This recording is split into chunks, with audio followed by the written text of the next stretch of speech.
Let's talk about strings and print statements in more detail. I've previously explained to you that whenever you're typing a string, it has to be enclosed in quotations. Let's suppose that the value stored in variable x is my string. In order for Python to interpret x as a string, the data within variable x must be enclosed in quotation marks. Now, these quotations might just be a single quotation, or you may utilize the industry's standard technique of double quotations. It is, however, necessary for Python to identify a specific word or alphabet as a string if it is enclosed within some sort of quotation. So, let us suppose that you want to say something like, I'm going to conduct some study on Python's practical applications in civil and mechanical engineering.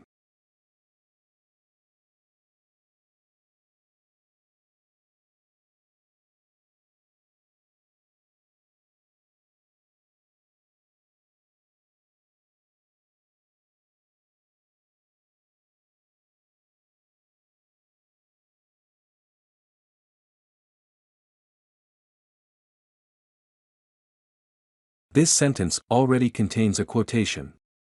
Should you do something else? Of course not.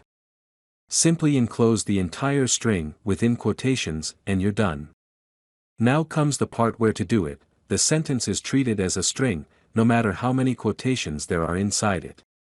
Now, this is pretty much everything you need to know about strings. Strings are a really easy concept. There is nothing more complicated about them. Now let's say that I'm going to put a string into a variable y. My string will be, hello. Now, I want you to understand the difference between when an output is displayed on a screen and when it is printed.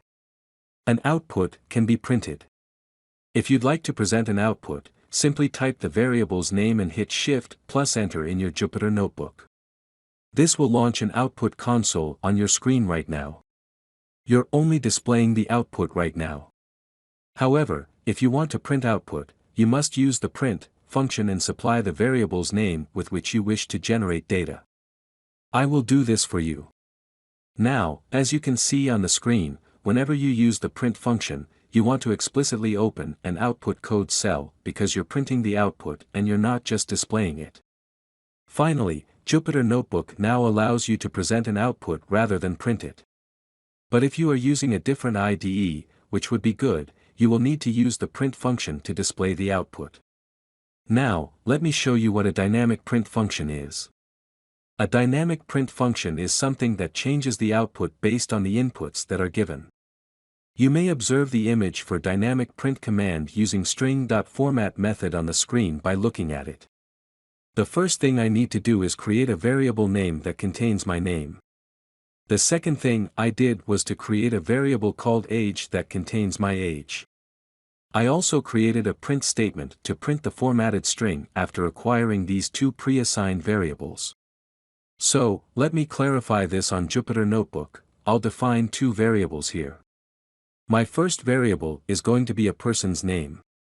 For our example, we will use Aditya.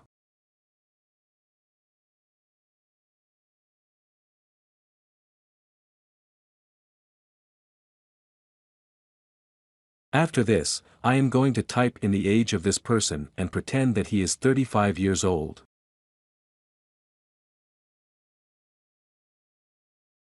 Let me execute this script. Now, instead of just printing out a message, I'm going to use the string.format method to include specific information. First, let me show you the code so you'd have a better understanding of what I'm talking about. All I have to do is take the print function again and inside the print function.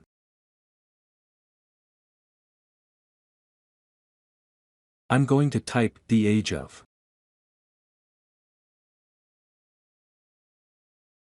After this I'm going to open curly brackets here and inside the curly bracket, I'm just going to type M here.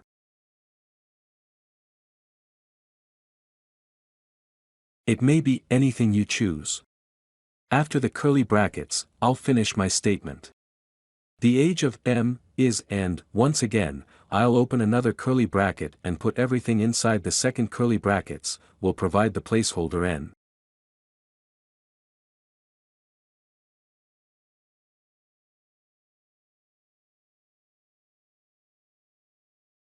I know we haven't declared the values for m and n yet, but we can use the format method to do this. The format method lets you specify how data is displayed. To use it, put the cursor after the quotation marks and type .format.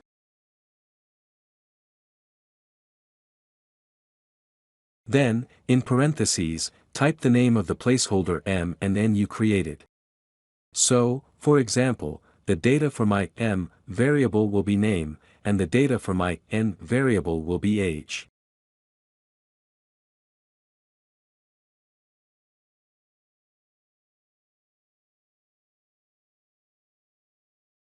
So now that I've run this code, let's see what happens.